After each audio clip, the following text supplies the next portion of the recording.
Hi, this is Ravi Verma. In this video, I will discuss about the types of chemical reactions. By watching this video, you would not only learn the concept, but also will make you familiar with the content of this chapter in your NCERT textbook, so that revision and study from your NCERT textbook would become easy for you. Your NCERT textbook is the key for all-round success and topper performance. So just go through it.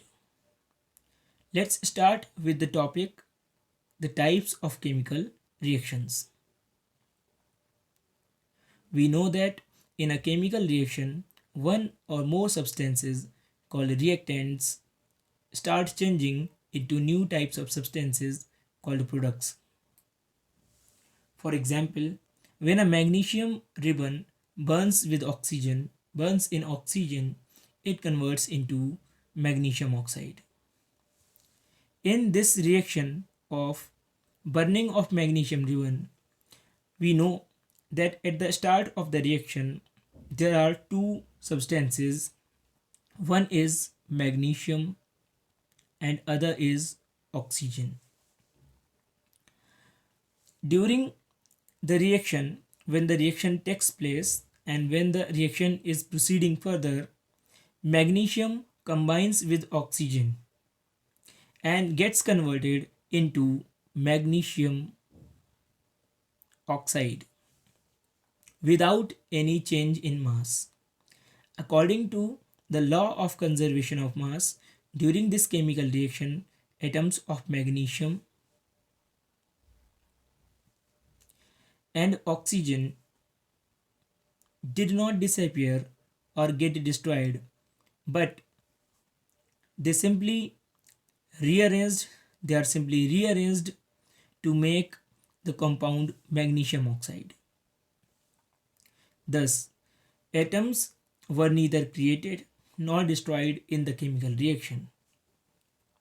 So, one thing is clear, that chemical reaction simply involves the breaking of bonds between the atoms of reactants and reformation of bonds between them to make new arrangement of atoms to produce new substance.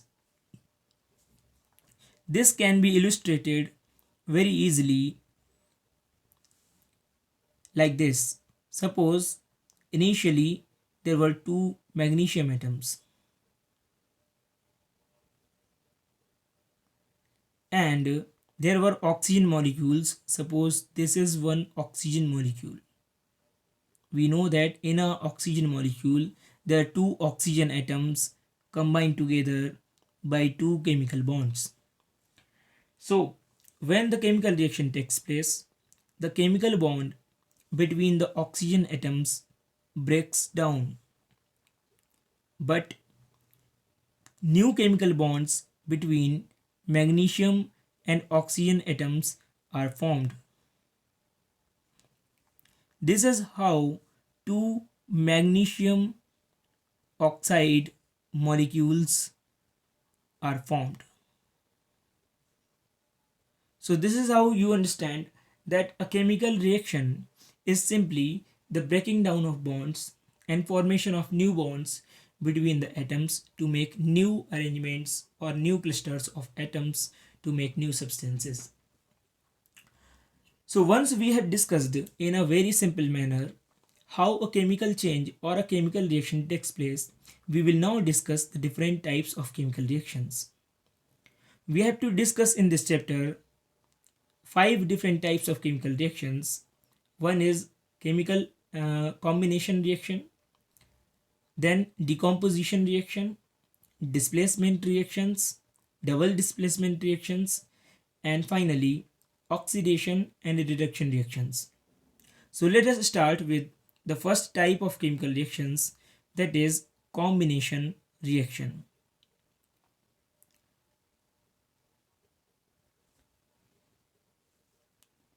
In order to understand combination reaction, let us first look at the definition of combination reaction.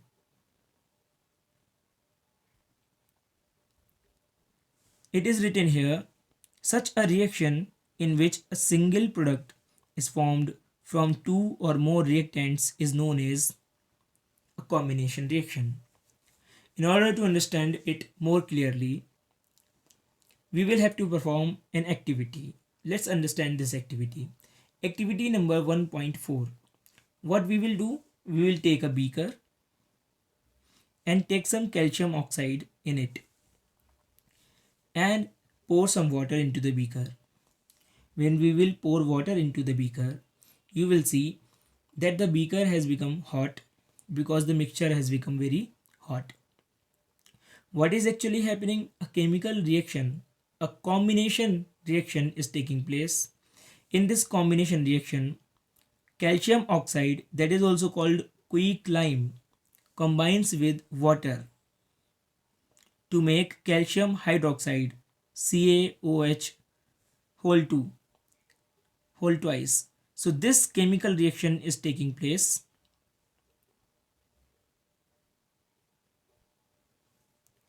What is happening? Calcium oxide is combining with water to produce calcium hydroxide, which is called slacked lime. Slacked means bujha hua and lime means chuna. So calcium hydroxide is called slacked lime. Along with this, heat is also produced. So we can say that during this chemical process, during this combination reaction,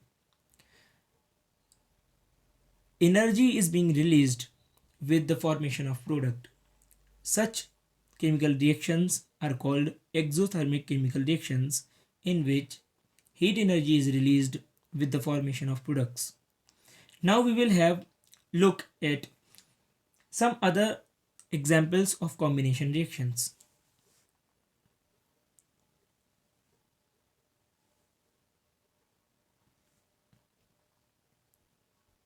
Look at this box. What is being shown here? The slacked lime, which we have just discussed, which was produced in that combination reaction. The slacked lime, that is calcium hydroxide in aqueous form, combines with carbon dioxide to produce calcium carbonate. Calcium carbonate, that is also called limestone, and water is also formed. So this process is used for whitewashing. What is written here? A solution of slacked lime produced in the reaction 1.13 is used for whitewashing the walls. What happens that as the solution that we have applied on the walls contains calcium hydroxide, which reacts slowly with carbon dioxide in the air to form thin layer of calcium carbonate on the walls.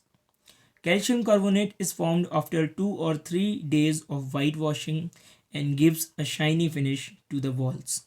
It is interesting to note that the chemical formula of marble is also CaCO3. So this fact is very important, and this is important from the point of view of examinations also. Okay, let us have a look at some other examples given in the book. Burning of coal and formation of water from hydrogen and oxygen. These two are also the examples of combination reactions. During burning of coal, carbon combines with oxygen and produces carbon dioxide. In the same way, during formation of water here, hydrogen is combining with oxygen to produce water. In simple language, we can say that when two or more substances, elements or compounds combine to form a single product, the reactions are called combination reactions. So the definition of combination reaction can be noted from here. Alright. Now the definition of exothermic reaction is also written here. What are exothermic reactions?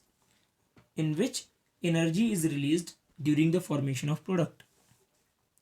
Okay, some other examples of exothermic reactions can be noted down here. Can be understood here. Look, burning of natural gas that is methane, CH4. Actually, methane is the major component of natural gas. So when methane burns with oxygen, it actually reacts with oxygen to produce carbon dioxide and water. During this process, a large amount of heat energy is produced. That's why natural gas is used as a fuel. Respiration, the process by which, because of which we are living, is also a sort of exothermic reaction. During this process, our cells release energy from our food that we eat. Suppose we eat rice, potatoes, bread, they all contain carbohydrates. During the digestion process, carbohydrates like starch are broken down into simpler carbohydrates known as glucose.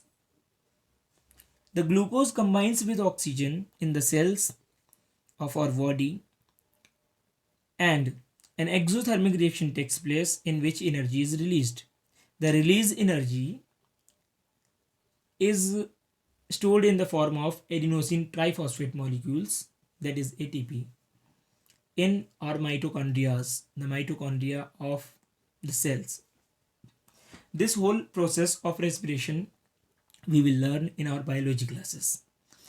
You can have a look at what chemical reaction is taking place inside the mitochondria, inside the cells during the respiration process.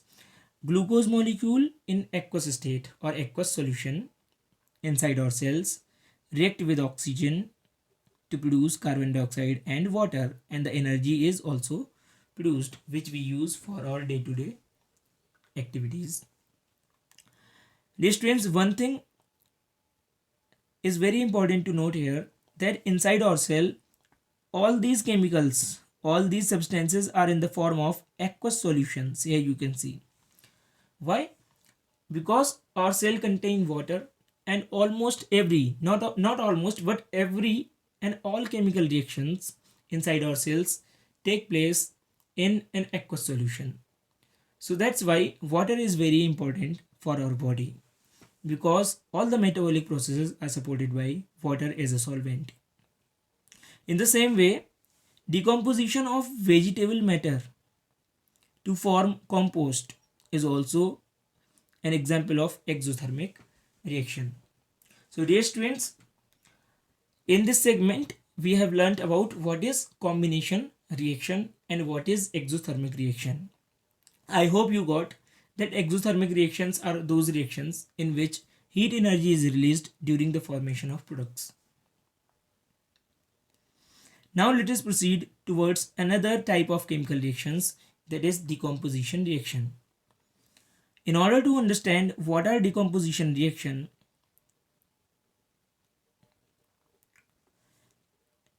we should understand that decomposition reactions are those reactions in which a single reactant breaks down to give simpler products.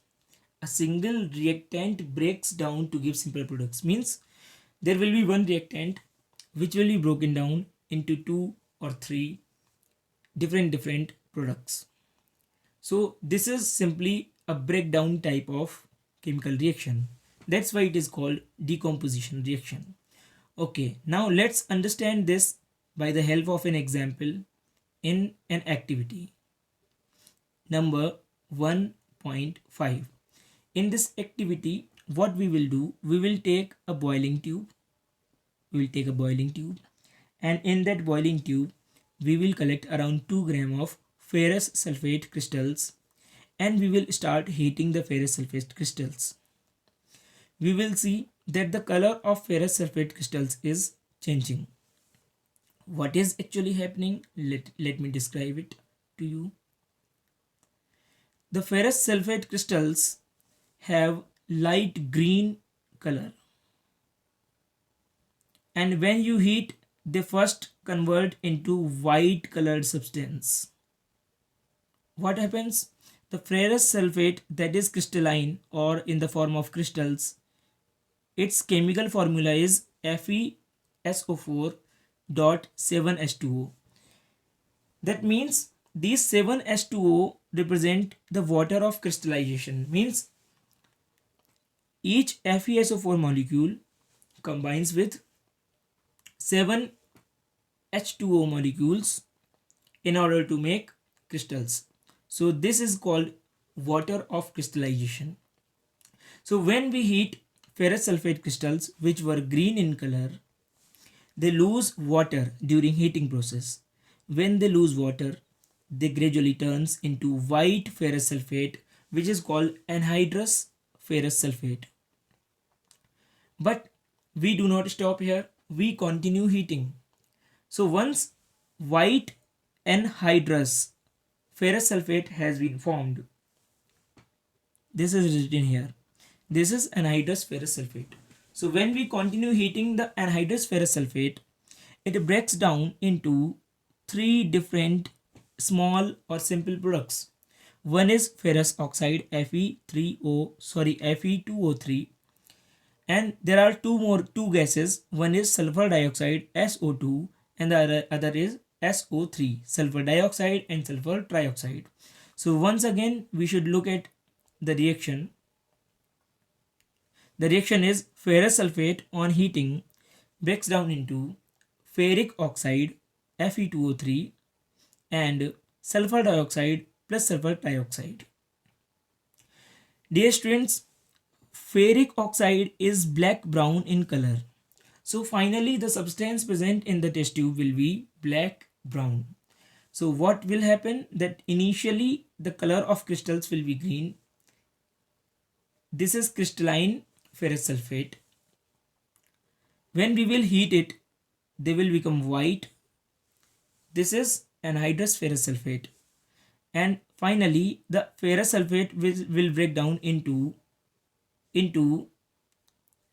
ferric oxide, which is brownish in color. So finally the color will change to brown in the test tube. So this is an example of decomposition reaction.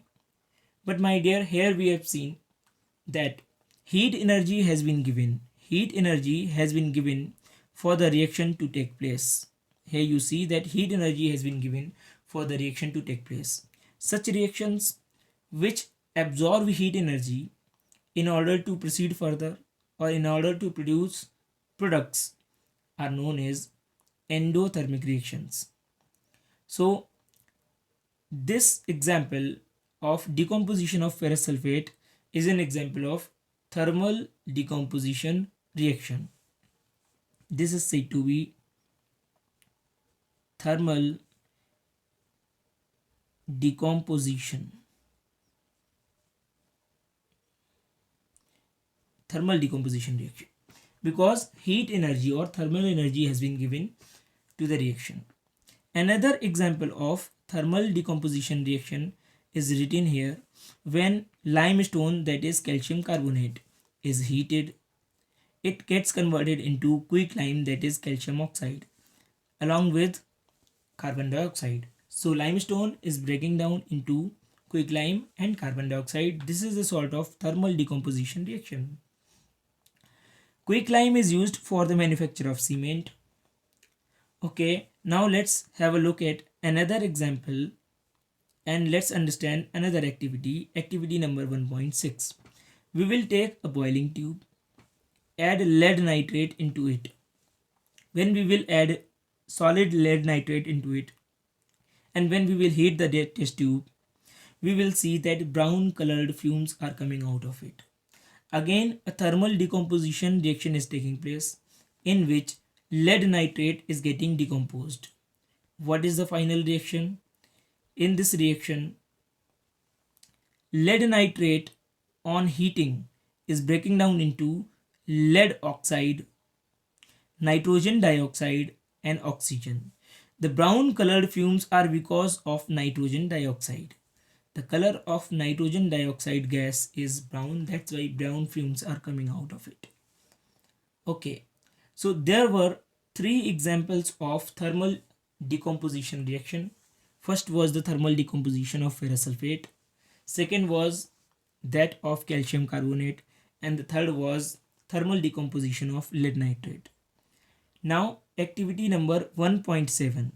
In this type in this activity, we are going to learn another type of decomposition that is called electrolytic decomposition. Electrolytic decomposition. Electrolytic decomposition. Okay, so let's understand this a very simple type of activity. In this activity, what we will do, we will take a plastic mug and we will make two holes at the bottom. In these two holes, we will fit a rubber stopper. In this rubber stopper, we have already fitted graphite rods. Okay, and we will pour water into the mug, and along with water, we will add a few drops of dilute sulfuric acid, dilute H2SO4. You already know that dilute means the solution which has a very less or comparatively less concentration of the solute. So we have added dilute sulfuric acid into water. We will connect the graphite rods or graphite electrodes with a 6-volt battery. Out of these two electrodes, one electrode will be anode and another will be cathode. Yet we have not switched on the key. Before switching on the key, we have to add two test tubes.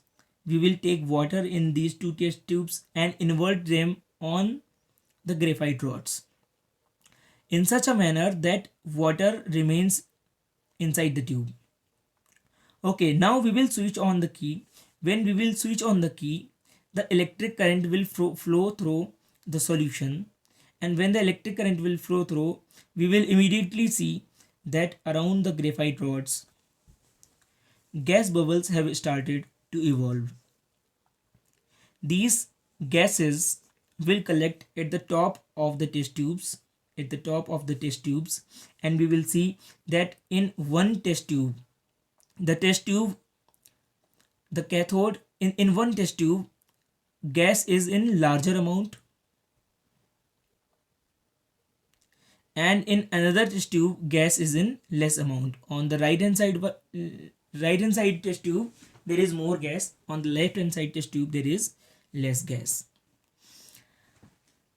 Okay, so actually this gas which is in this test tube, which is in larger amount, this is hydrogen gas, and the gas which is in lesser volume is oxygen gas.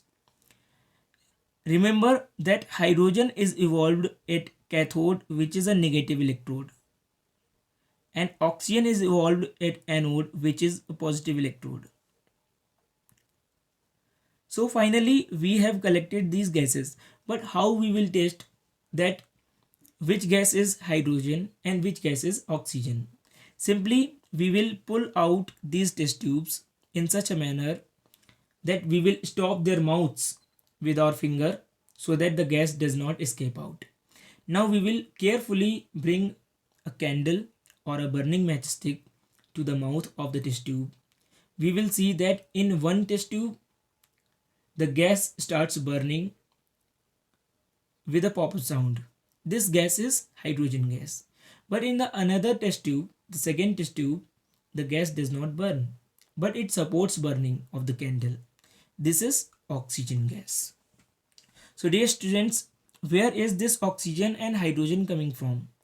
The hydrogen and oxygen, these gases are coming because of electrolytic decomposition, or simply electrolysis of water, in which water is broken down into hydrogen gas plus oxygen gas. This is the chemical equation.